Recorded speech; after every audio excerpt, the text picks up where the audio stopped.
Hello, and welcome to the Trigger Warning. We here at Queer Pressure Podcast want to give you a heads up about any content that might make you feel uncomfortable so we can all have a psychedelic time. The following episode contains mentions of homophobia, homophobic language, sex work, incest, and homelessness. If you find any of these topics unsuitable, please feel free to leave and never look back. If not, jump on in and enjoy the ride.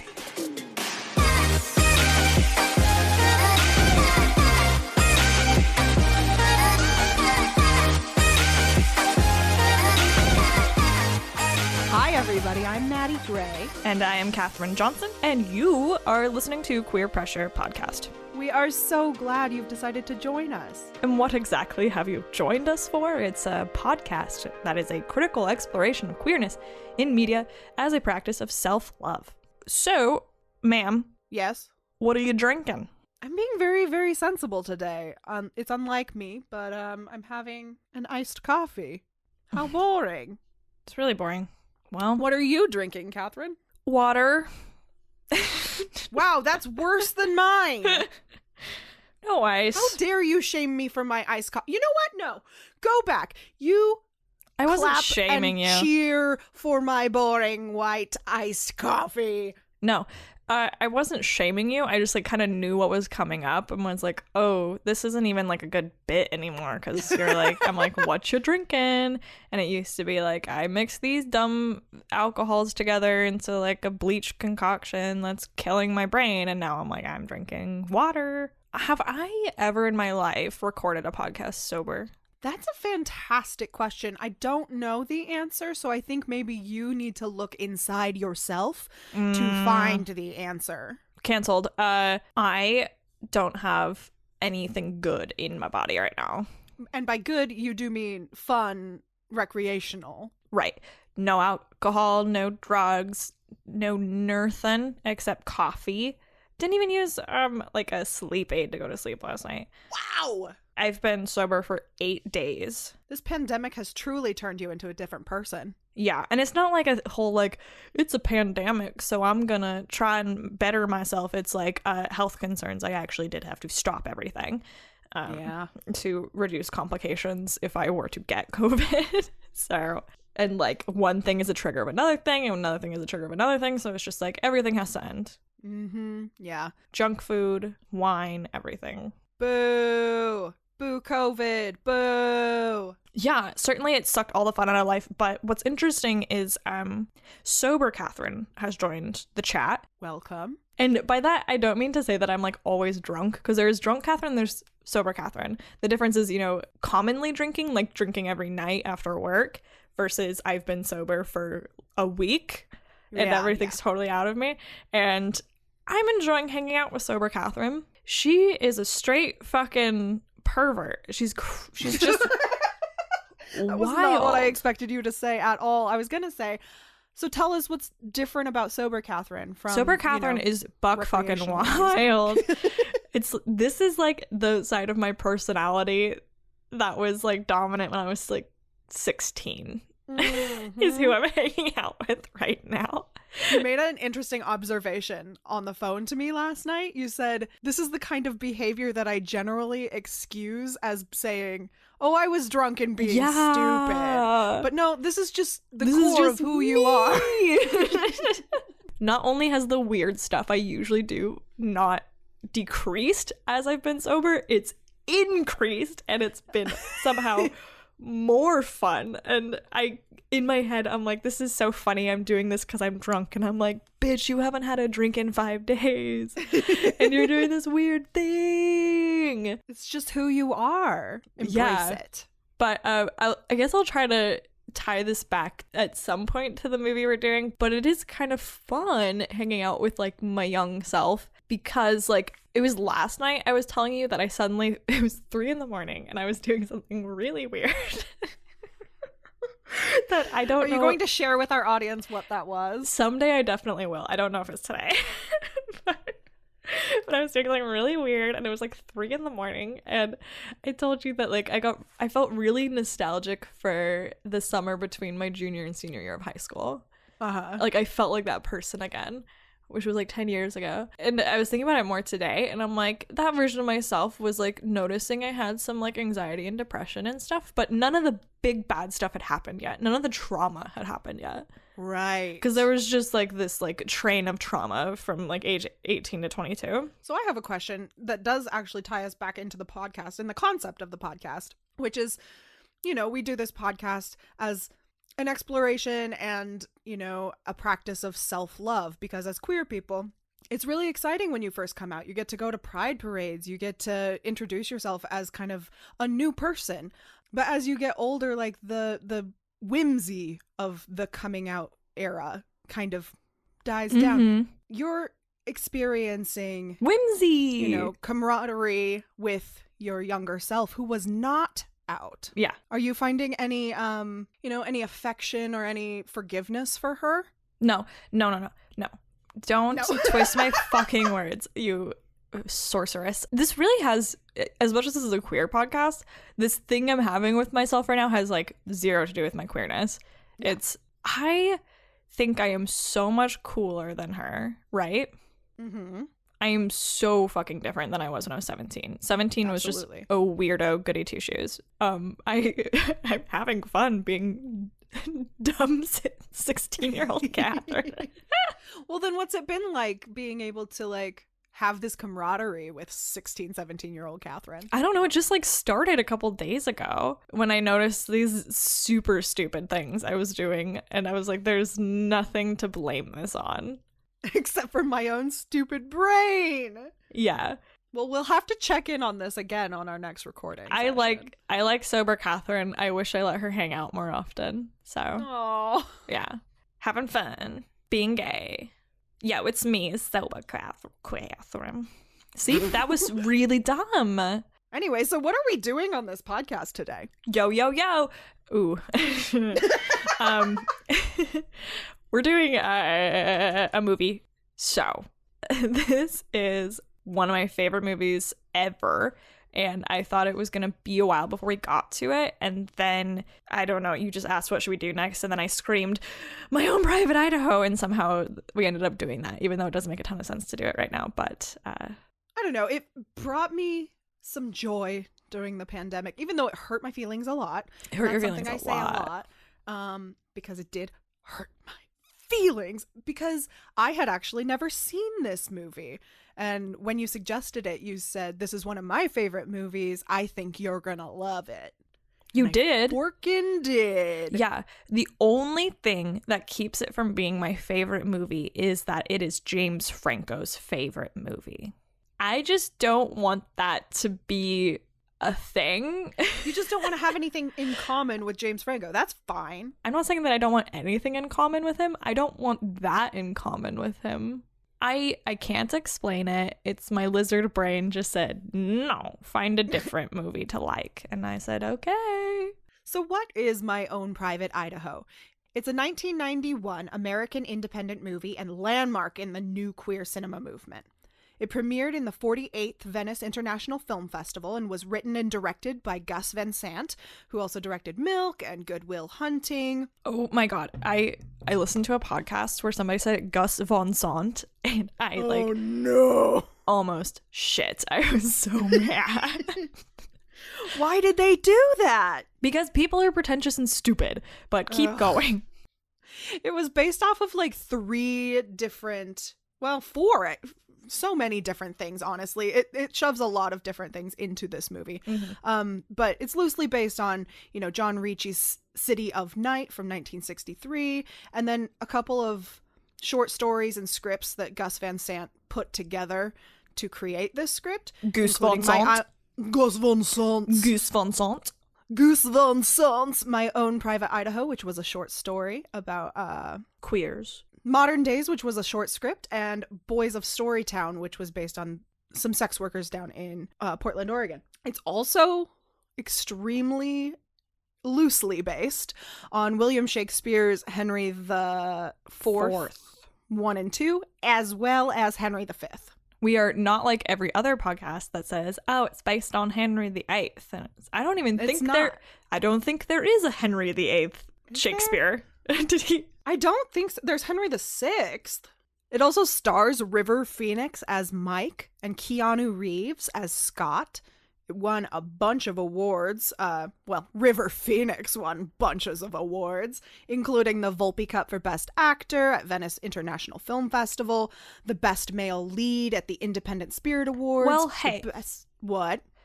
Keanu Reeves won the award in my heart for Boy I Want to Look Like the most in the movie. But River Phoenix won Best Actor at the National Society of Film Critics. Comparable awards. It has a 7.1 out of 10 on IMDb and 81% on Rotten Tomatoes, and 90% of Google users liked it. And I think all of those that's odd. That, like, 80 seems very low considering that this movie is widely regarded as like a big old gay masterpiece. Mm-hmm, yeah. I think that's an example of Rotten Tomatoes being a bit fishy. Catherine, what's this movie about? Fuck should I know? Mike, a young gay sex worker with narcolepsy, sets out on a wild goose chase with his best friend Scott, the son of a rich mayor, who has joined the group of sex workers to assert his independence and embarrass his father, to find his mother. Along the way, he admits to Scott that he loves him, although feelings are unrequited. Okay, that is conjecture. Everyone's like, the feelings are unrequited. It's not. Okay, okay. It depends, I guess, on your definition of unrequited. It's like, he does not out loud say, I care for you, like, I'm in love with you, but I don't think you can definitively argue that Keanu Reeves' character doesn't have romantic feelings for Scott. Let's revisit that once the plot synopsis is over. Mike, River Phoenix, confronts his brother about his paternity out in Old Idaho and eventually chases the trail all the way to Italy, where Scott, who's Keanu, meets and falls in love with a young woman. Utterly alone, Mike, River, returns to his makeshift home in Portland and buries his father figure, one Bob Pigeon, while Scott buries his actual father and inherits his fortune and social status. You know what we haven't done? What haven't we done? The bad. You're right, we haven't done the bad or the problematic things within the movie. So here at Queer Pressure Podcast, we like to take the bad things, take them apart, and then set them aside. We try to keep things zany loose in the goose and the caboose here by bringing up what's problematic right at the front. So what was the most problematic thing that you found within this movie? As per usual, number one, white boys, cisgender. Mm-hmm. It's number one. That's fair. This movie also gives kind of an unrealistic portrayal of narcolepsy. So narcolepsy, they say within the movie, causes sudden attacks of sleep, but in reality, that's a very rare form of narcolepsy. What it actually is it's a chronic sleep disorder that causes overwhelming daytime drowsiness. So normally within movies, it's used kind of as a comedic piece of narrative in order to, poke fun at somebody who suddenly falls asleep out of nowhere. But that's not the real life experience of most people. The Moulin Rouge has a character like that. Exactly. That's like the funny narcoleptic. But the impression I got from listening to Gus Van Sant articles was that this was based on a real person that he encountered in Portland, a real homeless person. And I don't know if it was narcolepsy they were actually suffering from, it because it seems like he was just having seizures. So it's not that he was like, it'd be funny, haha, is if this guy fell asleep all the time. It's actually based on a real thing he saw when he was doing research in the annals of Portland. And although this is kind of an unrealistic portrayal of narcolepsy, it's treated with a lot more respect than you might think. Because like I said, it's usually used as a, comedic crutch in a script. But in this script, it actually has a great deal of meaning. Mike, played by River Phoenix, is somebody whose, autonomy is taken away from them. And in moments of stress, his narcolepsy triggers and makes him all the more vulnerable. When he needs his body the most, he falls asleep. Another problematic thing within this movie is some queer tropes that I don't know if we've talked about all of these yet, but we here at Queer Pressure Podcast kind of like to point out the, overused or offensive tropes that tend to show up in a lot of queer media. For instance, in this movie, I'm going to let you say your piece, but I'm going to scream afterwards. Go ahead. That's fine. I'm ready. So this is about tragic and promiscuous gay men. Sad. That's a thing that shows up a lot within queer media. And we have unrequited gay love and gangst. And by that, I do mean gay angst. Mm-hmm. Now let out your screams. Okay, so any millennial figurehead who would watch this and then without any further knowledge about any fucking thing that's ever happened in the universe would accuse it of being problematic for featuring gay angst is incorrect. Yes, it's gay angst, but this is the beginning of gay angst. This is a different world, the 90s. And we'll talk about that a lot. This is our first movie that is a part of new queer cinema. Mm-hmm. I need to do a lot more research, but so far, I really think new queer cinema's over. Really? Oh, yeah. I think it was the 90s. And that would make sense. I think it was probably like Brokeback Mountain is like the line.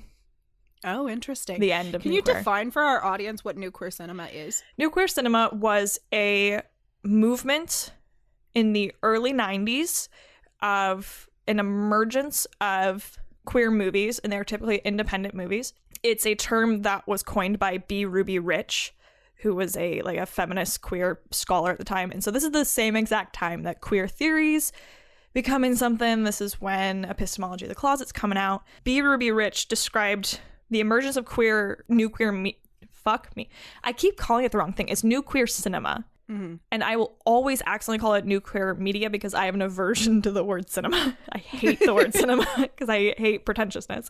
And I think it's just stupid. They're movies. Who cares? So she says the 4 things that happened that created new queer cinema are the AIDS epidemic, the invention of video. So suddenly it was a lot cheaper to make movies. The conservative politics of the time coming out of Thatcher Reaganism, and lower cost of living.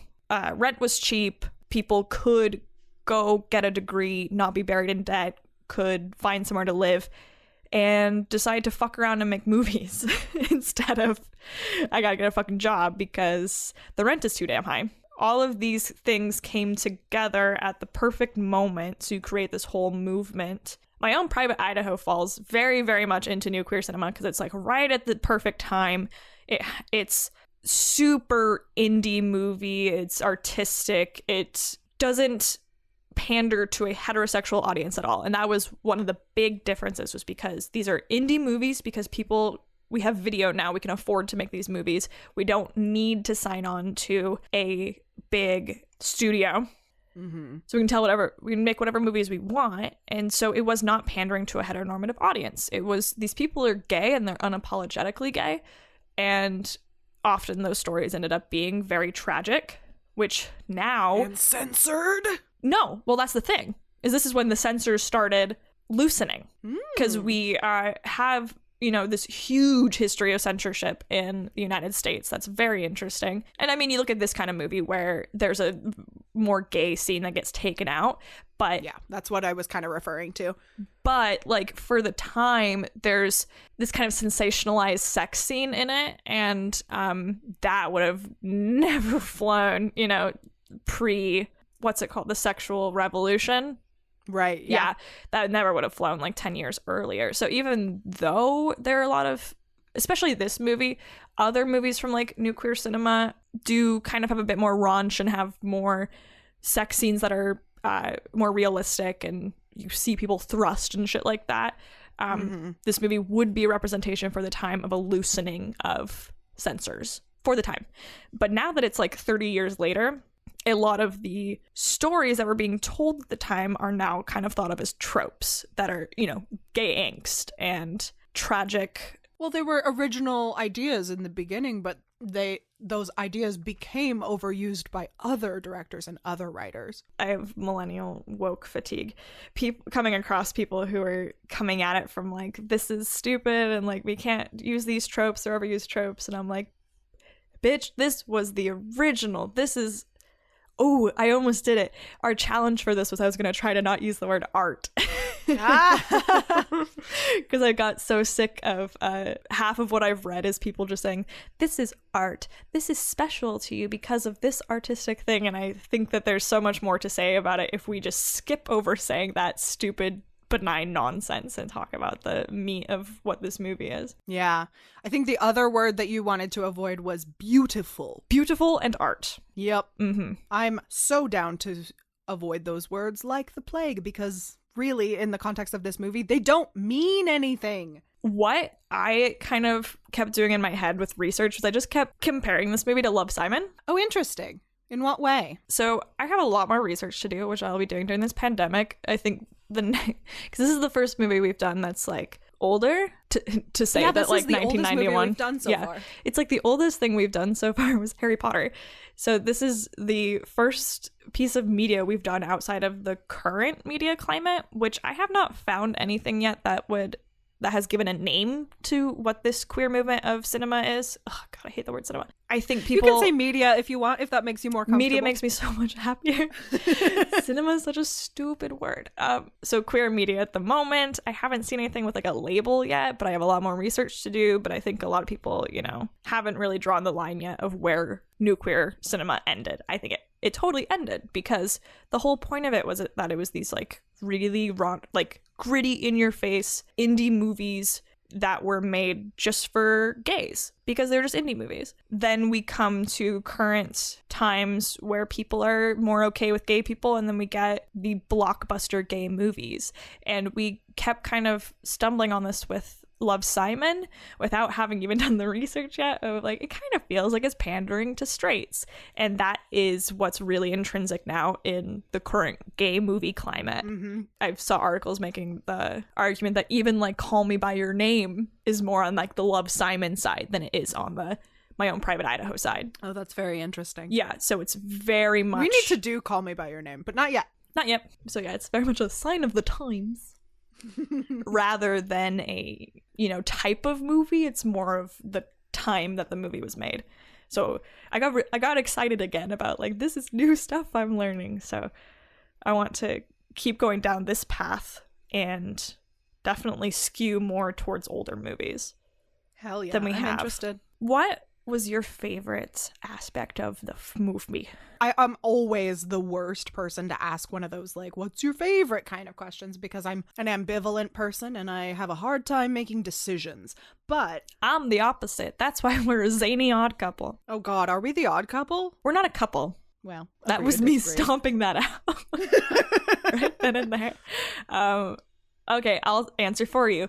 Here was something very fun was that I think you'll have more to say about than me. Okay. This movie's like kind of a Shakespeare. Yes! I was going to say, like, although I'm the worst person to ask this question, I would have to say, like, the allusions to Shakespeare. Because I'm a huge theater nerd, and especially a Shakespeare nerd. It's more than just allusions. It's not like 10 Things I Hate About You. It's like... No, it's not. It's not like a huge nerdy step above that. There are some characters in this movie that are based on, Shakespearean tropes and literal Shakespearean characters. So we have Bob Pigeon, who's the de facto leader of the band of young male sex workers, who was modeled after Falstaff in the Henry plays by William Shakespeare. He's this fat, old, drunk, corrupt, but very charismatic man who's got this zest for life. Also, a lot of the kind of vibe they drew from for Bob Pigeon, not just necessarily the Henry plays, but the Orson Welles film, what is it called? The Candles at Midnight? The Bells at Midnight? From what I believe, it's just Falstaff scenes, like actually from the plays, but Orson Welles made a movie about Falstaff where Falstaff is the hero, and apparently it's a fantastic movie. And I wish we had time, because what does he say? Does he say we heard the bells at midnight? Remember, he says something like that.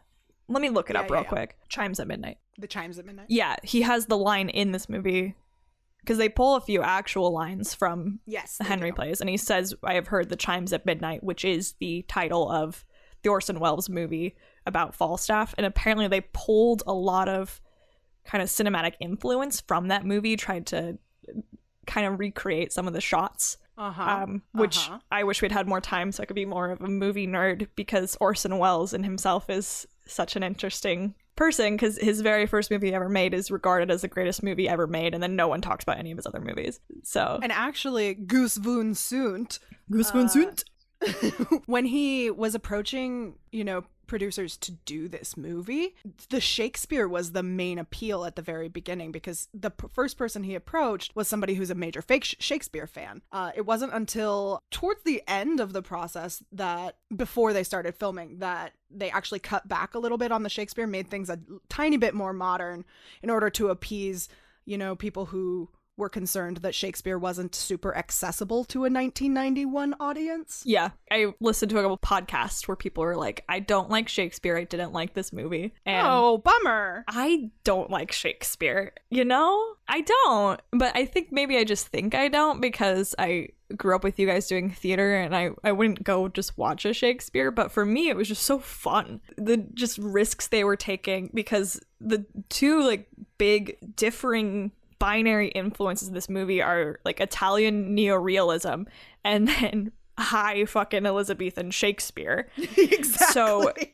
So the neorealism part of it, they pulled these actual kids off the streets of Portland. This is a lot like Tangerine, where I keep thinking about that. Yeah, where the script was written by talking to these actual people. Like, he didn't come with a script. Like, it was written by learning about these people's lives, and Mike was based off a real guy named Mike, and Scott was based off a real guy. And when they couldn't find backing for a while, they were going to do this micro budget with just the people on the street. So this was almost the same movie as kind of Tangerine, of using actual sex workers. So it would have had a very different feel, where the feel of Tangerine's very cool, but super different than My Own Private Idaho. But when they ended up getting some major players, Keanu and River, to be in it, they still wanted to keep a bit of that neo-realism in it. So there are these interviews with those kids from the street, like when they're in a restaurant, that they're just actually telling real stories. Yeah. And then you have that, and then suddenly you go to this scene where they're jaunting around talking in iambic pentameter, and it's just so fun. And I don't know how anyone couldn't like it, because I'm not like a Shakespeare nerd. I just think it's so fun to go from the juxtaposition of those things beside one another is what's so fun. Even if I wasn't like a huge Shakespeare nerd who could break apart iambic pentameter for you, like just seeing that dramatic shift between such different styles is so much fun. Do you want to define iambic pentameter real quick? Iambic pentameter is a meter in which poetry is written, and it's what most Shakespeare plays are written in. It's 10 total beats with an emphasis on every other one to echo the sound of a heartbeat. Ba-bum, ba-bum, ba-bum, ba-bum, ba-bum. Heel toe. Exactly. Yeah.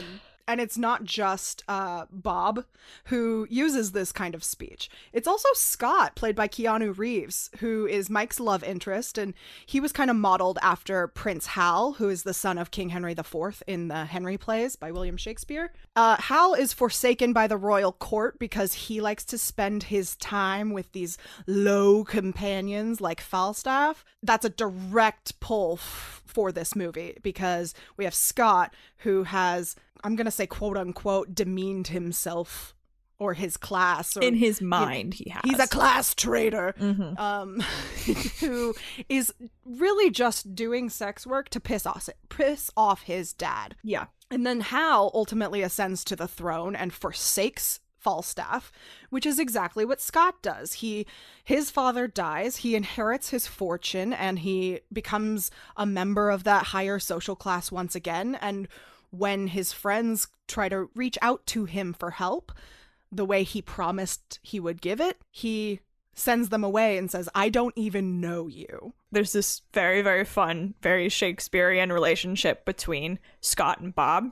Exactly. And that's exactly what I was talking about. Scott doesn't always talk like a, Shakespearean hero. It's only when he's around Bob. Yeah.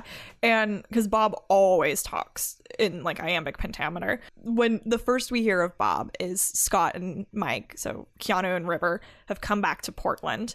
and they're saying, oh, I hear Bob's coming back. And Bob was based on a real person that Gus Van Sant heard about, this guy who like ruled the streets of Portland back in the 90s, this homeless man. So they hear Bob's coming back, and River asks, I'm just going to use their actual names just because Mike and Scott are too blah. If no one's seen the movie, you're going to get mixed up. So River asks Keanu, didn't you guys have like a heavy thing? And Keanu's like, yeah, he was fucking in love with me, in his like Keanu voice. And, but he talks, it's clear that Bob is romantically like in love with Scott, but also has this son kind of thing with him. And Keanu over and over and over again says he loves Bob more than his own father. He loves Bob more than his own mother. He loves Bob more than his mother and his father combined. And there's this fantastic scene that I still kind of think about sometimes when I go downtown, even though I live in Portland. So I don't have the luxury of thinking about this movie every time I go downtown, but I do more often than not, where all of the boys are on the tops of these buildings and they see Bob walking down and they start like shouting after him. Yeah. And you know, and Scott's like, here comes Santa Claus, and it's this just weird amalgam of the 90s plus a hint of this Shakespearean thing. He screams, here comes Santa Claus. And it's not just Scott that is affected by Bob's like theatricality and the way he speaks with these, you know, dramatic theatrical language. It's kind of everybody. They all kind of fall into this like very familiar iambic pentameter meter as they speak, which I don't know what that means for Bob. Maybe it's just it's just fun. A nod of his power over these boys, or his spell. Yeah, the fun, quirky spell that is Bob. Thrall of Bob Pigeon. Yeah, because the rest of the movie is very different. A lot of stuff happens in this movie. A lot of stuff. Because Mike and Scott then leave Bob Pigeon to go on this quest to uncover River's paternity. There's these constant allusions. Whenever he falls asleep, we get these kind of I almost said it. There are these like avant-garde shots of supposedly Idaho, though it's Central Oregon. He's drawn back there. Before we do that, let's talk about the difference between Scott and Mike, because there's so many very many differences. The main difference. So Mike is in sex work because he has to, and it's sad because he's this very kind of sweet dumb boy, played very, very well by River Phoenix. One of his best performances, in my opinion. A lot of people point to this. Keanu, too, honestly. I keep seeing these things where it's like, this was his not yet patented, just emotionless Keanu speak. And I'm like, I love emotionless Keanu speak. Sign me the honk up. Yup. And this was right before he did Much Ado About Nothing, too. Oh, really? Yeah. That's funny. I was reading like an article contemporary, and it was really funny when they were listing like River Phoenix's roles were a lot more like acclaimed, and then they're like Keanu Reeves of Bill and Ted's Excellent Adventure fame. And it was like, this is before Keanu was like the biggest fucking thing in the whole goddamn world. Exactly. Mike is like a parable of the people this has actually happened to, and you see him kind of lose his marbles throughout the movie just because of the things that happen to him, and it's very organic, and you are very sad, and it's like, God, I fucking wish this kid just had somewhere he could sleep without anyone stealing his shoes. He just gets beat down again and again. Every time he stands up, somebody's there to just push him right back down onto the asphalt. No matter what. Nothing ever gets better for Mike, which is so sad. So can I just list some of the ways the world is trying to beat down River Phoenix's character? He's the product of sexual abuse. Turns out his older brother is actually his father. Incest as well. the implication incest there. Is why. Sexual abuse and incest. He's homeless. It's because he has no options. Yeah. This is a boy with narcolepsy who literally gets put to sleep in every stressful situation. So it leaves him entirely vulnerable to the cruelties of the world. He's disabled. When he's already the most vulnerable. Yeah. He's a sex worker, not because he enjoys it or finds satisfaction in it, but because he has no other option. Then he, like, sets out to find his mother, but he never does. The man who represents his father figure, Bob Pigeon, dies. And at the end of the movie, while he's vulnerable, lying in the middle of the road, somebody robs him. Yeah. And then the very last shot of the whole movie is him just laying bare, completely stripped by everything the world has had to beat him down with. And suddenly a passerby stops and loads him up into the car. And it totally depends on your interpretation of this. Yeah, let's wait till we get to the ending. Okay. Yeah, we'll hold off on talking about the very end. The antithesis of this is Scott, who is based on people that Gus Van Sant encountered in the wild streets of Portland. Because I wouldn't believe that this is a thing, but apparently it definitely was, that there were these kids that were just there because it was, like, cool to do. I mean, that's true now too. Like, I know a couple. I could see that now in, like, hipsters. Yeah, I would say it's very hipster, but this is like the 90s, where exactly, yeah. Scott is very rich, has a trust fund coming at the age of 21, and, like, probably a promising political career. And he says that it's because it'll look better to have gone so wrong and then changed his behavior than it would have if he had just been a good kid all along. But I also think part of him just, like, thinks it's cool. Yeah, for sure. And Gus Van Sant said there was something very striking about these groups of kids where a bunch of them, you know, could not get off the streets. They were stuck here by causes way out of their control. You know, people like Mike, who in the very beginning of the movie says he's never been to a concert before. And they're hanging out with these other kids who clearly have this, like, high level education and are quoting philosophers and shit. And they're all just sitting, you know, on the street together. And that was smoking cigarettes. And that was the inspiration for these two characters, is, you know, Scott's doing it for fun. But there's this very great scene that everyone talks about where all of the characters are on the fronts of porno magazine covers all talking. Oh yeah, that's a really fantastic, like, fantastical scene and too. Apparently done entirely without CGI because it was too expensive at the time, so they just actually made, like, these glass magazine covers. But Keanu talks about, he's like, I'm not gay. Gay is when you do it, like, for fun without paying for it, but I'll sell my ass. But I don't believe you, Keanu. Yeah. Interesting. I don't think anyone would sell their ass if they didn't have to, you know? Yeah, so I don't believe that he's... This is his, like, this is his spurt of independence. This is his rebellion. This is his, maybe, exploration of his sexuality on top of all of that. But ultimately, he does fall in love with a lady. So? This also pulls in another trope that I actually forgot about. The gay for pay trope. Mm-hmm. But, you know, again, like we said, tropes don't mean a whole lot when you're at the very beginning of the usage of them. Yeah. Things that are cliche weren't cliche when they started. Yeah. And the reason they became cliche was because they were so effective. Mm-hmm. So what is your evidence for saying that you think Scott was in love with Mike in return? I feel it. You feel it in your bones? Yeah.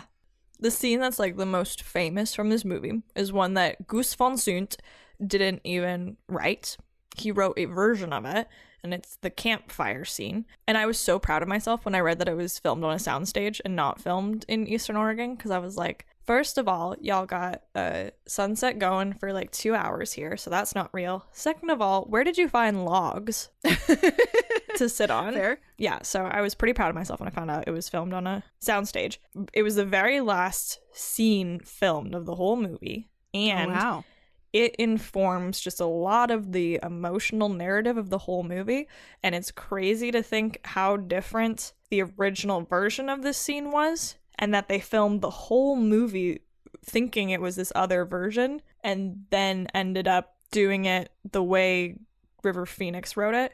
Because he came to Gus Van Sant, like, the day before and said that he wanted to make the feelings between Mike and Scott more explicit, and he wanted to rewrite the scene. And I think he said that, like, Gus Van Sant thought he was cooped up writing a song somewhere because he had been cooped up for, like, a day, like, writing. And no, he was rewriting the scene. And he showed it to Gus Van Sant, and he was like, well, it's good, like, if this is what you think you want to do, but like, I don't know if Keanu's okay with it. And he was like, I already talked to Keanu, we're already ready to go, we've already practiced it. And then he was like, okay, this is completely out of my hands. So that scene, I really respect that as a fellow director. Like, I've directed plays and stuff like that, but like, it makes this movie so much more collaborative, just the way that, you know, Tangerine was. I keep seeing these parallels between the two movies. Yeah, those two are very similar. And that was something that River and Keanu came away talking a lot about with Gus Van Sant, was how great it was working with him because he allowed for so much ad-libbing, which is directors are like a type. And that type is like OCD a lot of the times. I work in film and TV, and I've worked with a lot of directors, and I'm not saying that like they're all like this, but when you look at a lot of the ones that are lauded as the like auteurs, they all have this thing in common. Well, they're control freaks because they're directors. Freaks. Yeah. And this just informs what I already believe, is that a movie's good because it is the collaboration of everybody. You can never write a screenplay that's as good as this movie is because it takes the effort of all the people. That scene's good because Gus Van Sant gave the freedom to these great actors to do what they wanted to do, and they're able to do it because, you know, the costume department dressed them in a way that they feel in character, and the makeup's perfect, and the lighting gets them in character. And then there's a nice young production assistant that is standing on a corner somewhere making sure nobody walks through the shot of this wonderful take with Keanu Reeves. So that's why a movie is good, and that's why this movie is good. It's because he completely handed the reins over to these two kids who were really believed in the movie. But what the product was that the scene was going to be a lot more kind of enigmatic, and it happens about halfway through the movie.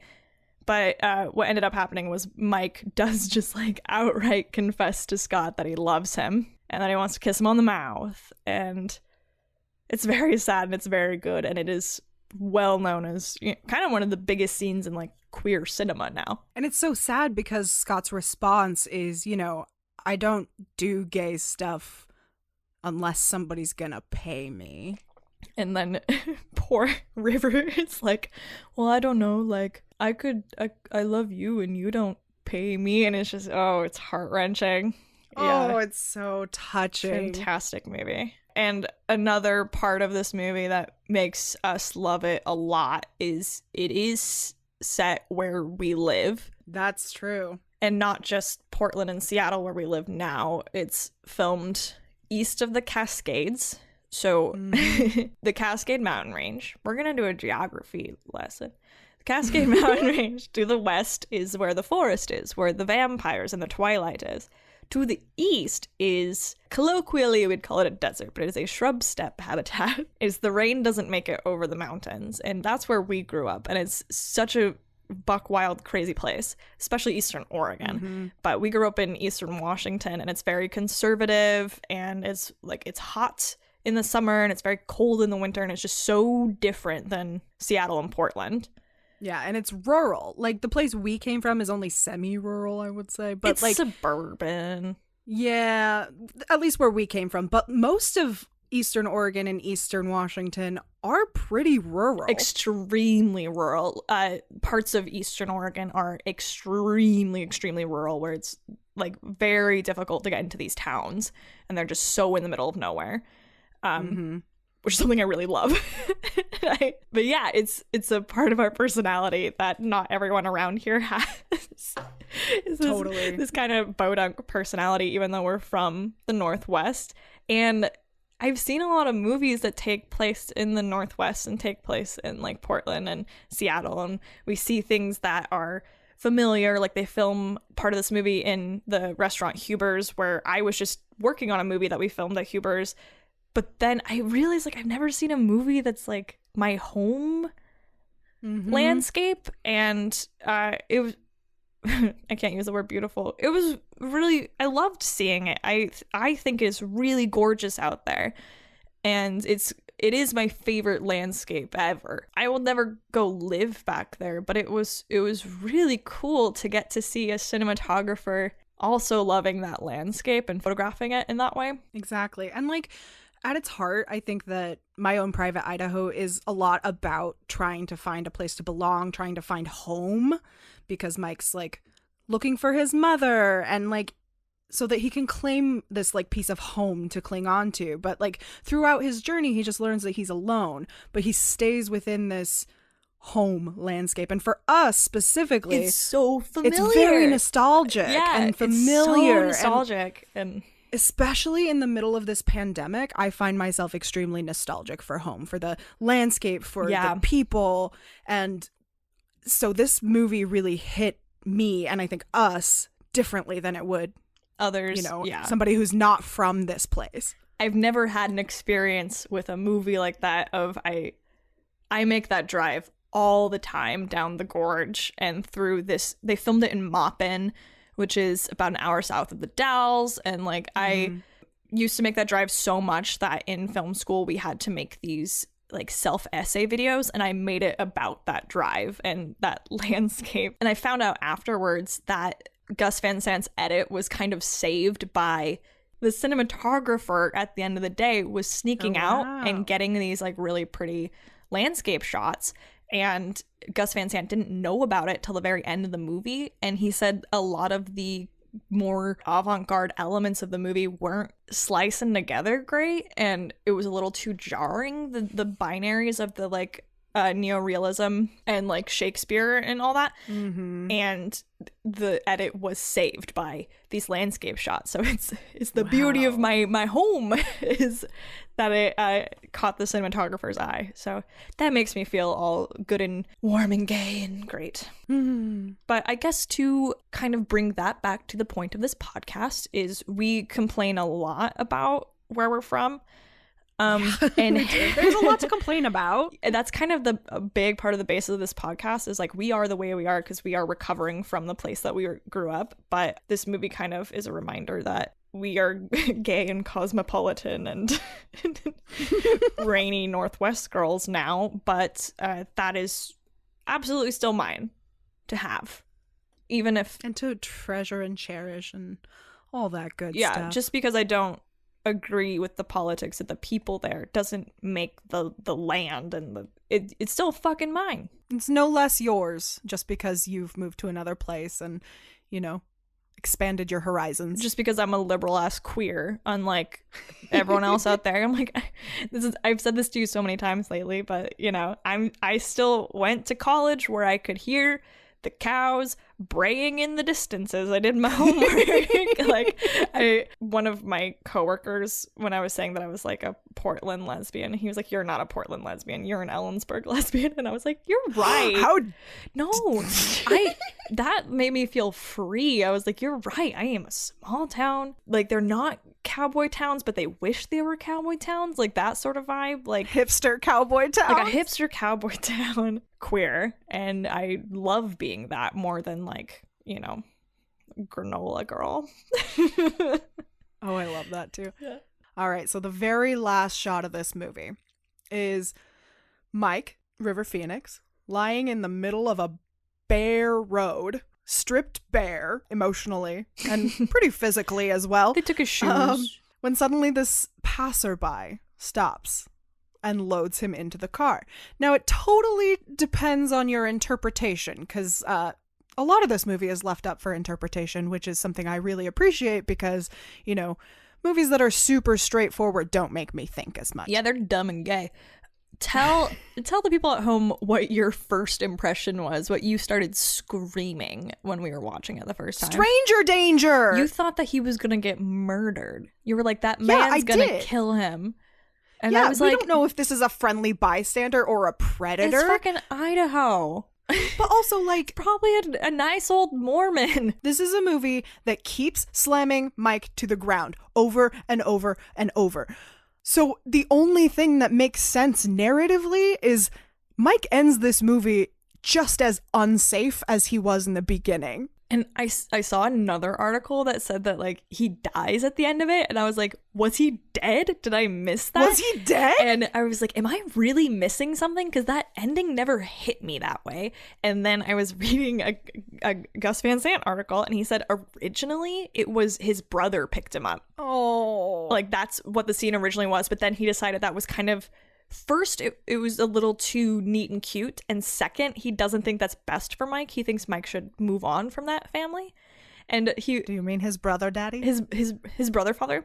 Gus Van Sant, like, ended this interview with saying, like, who knows, maybe he got picked up by the love of his life, and that's where he's going. It's up to you. And I was like, that's where I'm at, Gus Van Sant. Everyone thinks that he got murdered, but I'm like, no, that's the man who's gonna turn it all around for young Mike. I don't know. Maybe I'm just a pessimist, but, you know, I think it's just like Mike continuing to be carried around the world without his consent. At his most vulnerable, he's just being picked up again, and he's been picked up while he was unconscious before.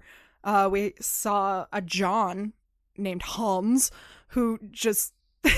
he stressed Mike out. Mike passed out, and he just loaded him up into the car. I'm going to choose to believe that serendipity scooped young Mike up off the road, and he was happily ever after. I think that's an optimistic view, and I appreciate it because my mind did not ever go there. I feel like you're usually the optimist and I'm usually the pessimist. I know. Yeah, this is odd. I don't know what the psychological thing going on here is. It's sober Catherine. I was never alarmed by the ending, and I saw it years ago. I was super alarmed, like, because this whole movie is a torture porn of River Phoenix. Yeah. Emotional torture, physical torture. I think also... physiological torture. I was so surprised by your reaction, because obviously I knew that, like, they don't end up together, that Keanu rebukes young River, and I thought that was, you know, going to be obvious, but I forgot that, you know, the first time you watch it, you don't know that.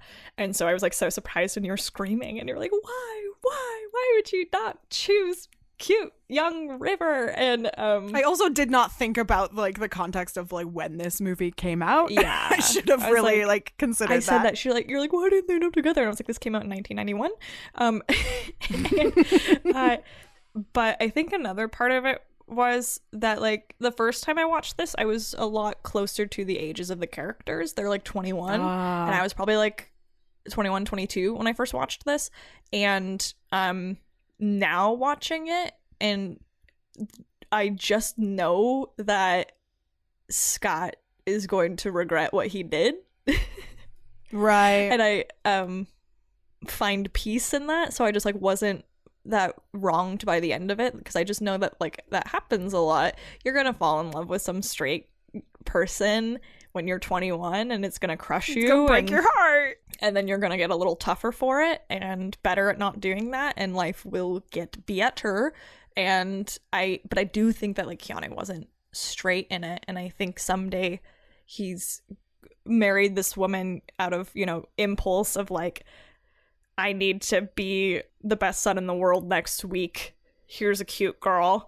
I'll marry her. And in 5 years, she's going to be they're probably not going to be getting along anymore. And he's going to miss that time he spent with Mike on the back of a motorcycle in Idaho. Yeah. Have we come to the end? That feels like the end to me.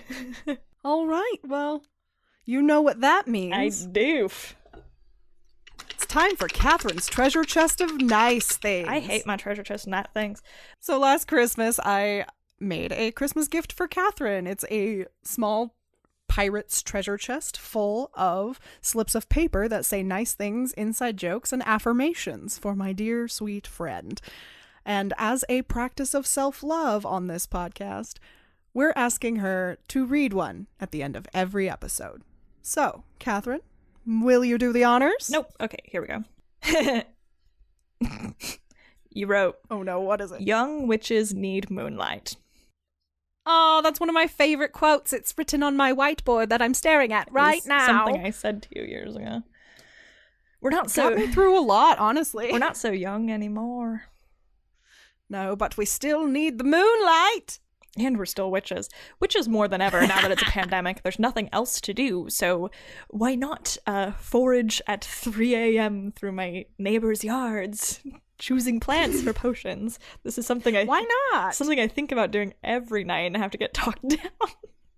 I can't imagine the fucking jail for breaking quarantine to go dig through my neighbor's bushes at 3 a.m. for witchcraft just to reasons. Find some sage and some lavender.